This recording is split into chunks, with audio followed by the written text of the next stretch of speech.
నమస్తే, JM6 టీవీకి స్వాగతం. ఈరోజు ముఖ్యాంశాలు.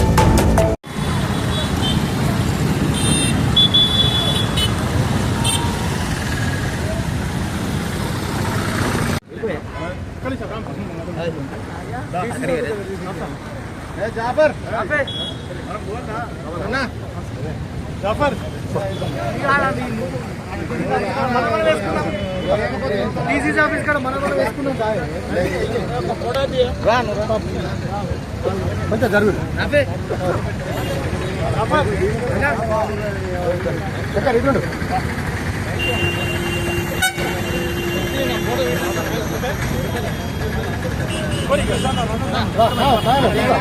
రవాణా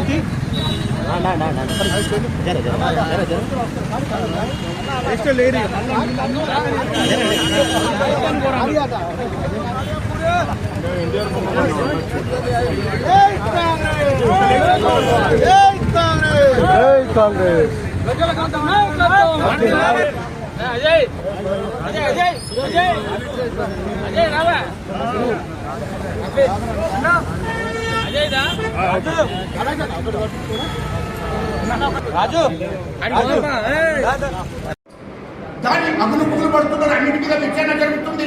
కాళేశ్వరం మీద విచారణ జరుగుతుంది. మిషన్ జాగ్రత్త మీద విచారణ జరుగుతుంది. ఫోన్ టాపిక్ మీద విచారణ జరుగుతుంది. మరి కాళేశ్వర మీద విచారణ జరుగుతుంది. ఇయలో రాష్ట్రంలో మీరు ఎక్కడెక్కడ ఏ డిపార్ట్మెంట్లో ఏ శాఖలో ఎంత దోపిడీ చేసిందో అన్నింటినీ కూడా విచారణ జరుగుతుంది. కాబట్టి జైలుకు పోతున్న భయంతో మా ముఖ్యమంత్రి గారిని ఇష్టం వచ్చినట్టు మాట్లాడుతున్నాం. గుర్తుపెట్టుకో, మా ముఖ్యమంత్రి గారిని మాట్లాడే ముందు నీవు మరి చాలా జాగ్రత్తగా నాలిక దగ్గర పెట్టుకొని మాట్లాడు.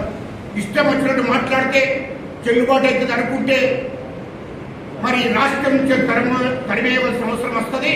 ఈ తెలంగాణ ప్రజలు, తెలంగాణ ఉన్నటువంటి మెజార్టీ ప్రజలు, ఎస్సీలు, ఎస్టీలు, బీసీలు, మైనార్టీలు ఖచ్చితంగా మీ కుటుంబాన్ని రాష్ట్రం నుంచి తరిమేస్తారు. అది జాగ్రత్త అని చెప్తున్నా. ఎందుకంటే మీరు టీఆర్ జైలుకు పోయినా కూడా ఈ తెలంగాణ ప్రజలు మిమ్మల్ని క్షమించరు. ఎందుకంటే రేపో మాకో మీరు టీఆర్ జైలుకు పోతున్నారు. అది గుర్తు పెట్టుకోమని చెప్తున్నారు. హైదరాబాద్ ఉన్న చుట్టూ 30,000 ఎకరాల భూమిని కేసీఆర్ బినామీ, కేటీఆర్ బినామీ, హరీష్ రావు బినామీ, కవిత బినామీ. ఈ 30,000 ఎకరాల భూమి ఎక్కడి నుండి వచ్చింది మీకు? 30,000 ఎకరాల భూమిని నిజాంకు సంబంధించిన వంశస్థులకు సంబంధించిన భూమి అది. ఆ భూమిని రికార్డు, దానికోసమే ధరణి తీసుకొచ్చాడు కేసీఆర్. దానికోసమే ధరణి తీసుకొచ్చి ఆ 30,000 ఎకరాల భూమిని రికార్డుకి ఎక్కించుకొని బినామీ పేర్ల మీద ఎక్కించుకున్నారు. మీరు ఎక్కడి నుండి వచ్చింది మీకు 30,000 ఎకరాల భూమి?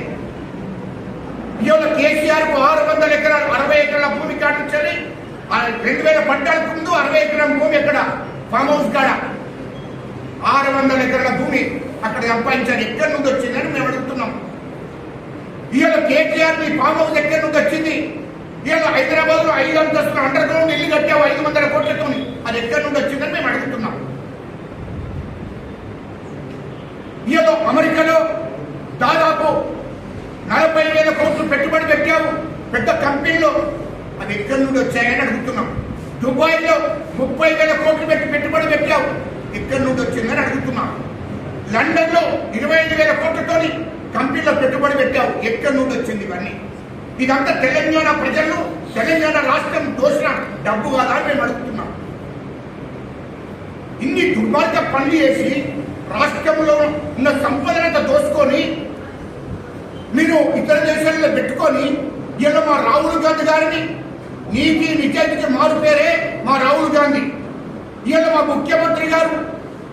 ముఖ్యమంత్రి గారు నీతి నిజాయితీగా పరిపాలన చేస్తున్నాడు. అంటే నీలాగానే ముట్టలు సంపాదించుకోవడం లేదు.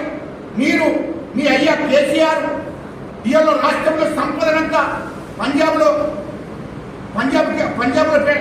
ఇచ్చాడు. పంజాబ్లో ఏదో జరిగితే ఇవాళ ఎన్నికల ఫండ్ ఉత్తరప్రదేశ్లో అఖిలేష్ యాదవ్కు 650 కోట్లు పంపాడు.